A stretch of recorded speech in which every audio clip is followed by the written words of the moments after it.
ഒരു 3 നേന്ത്രപ്പഴം എടുത്തിട്ടുണ്ട്. അത് ഇതുപോലെ ചെറുതാക്കിയിട്ടൊന്ന് നീളത്തിലൊന്ന് അരിഞ്ഞെടുത്തിട്ടുണ്ട്. ഇനി ഒരു പാൻ അടുപ്പത്ത് വെച്ചിട്ട് അതിലേക്ക് 1 ടേബിൾ സ്പൂൺ നെയ്യ് ഒഴിക്കുന്നുണ്ട്. ഇനി നമ്മൾ അരിഞ്ഞു വെച്ചിട്ടുള്ള പഴം ഇതിലേക്ക് ഇട്ടിട്ട് ഒന്ന് വാട്ടിയെടുക്കുകയാണ് ചെയ്യുന്നത്. ഇനി ഇതിലേക്ക് കുറച്ച് പഞ്ചസാരയും കൂടെ ചേർക്കുന്നുണ്ട്. നന്നായിട്ട് പഴം ഒന്ന് വാടിയതിന് ശേഷം നമുക്ക് തീ ഓഫ് ചെയ്തിട്ട് ഇതൊരു പാത്രത്തിലേക്ക് മാറ്റാം. ഞാനിവിടെ ഒരു കേക്ക് ടിന്നാണ് എടുത്തിട്ടുള്ളത്.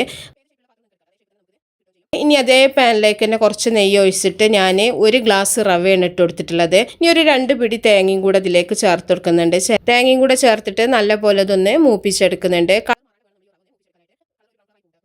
അപ്പോൾ നന്നായിട്ടൊന്ന് വഴന്ന് വരുന്ന സമയത്ത് നമ്മൾ ഇതിലേക്ക് 1 ഗ്ലാസ് പശുവും പാലാണ് ഒഴിച്ചിട്ടുള്ളത്. ഇനി ഇതിലേക്ക് ഒരു 1/2 ഗ്ലാസ് പഞ്ചസാരയും, അപ്പോൾ കുറച്ച് ഉപ്പ് ചേർത്തിട്ടുണ്ട്. ഇനി കുറച്ച് ഏലക്ക പൊടിയും കൂടെ ചേർത്തിട്ടുണ്ട്.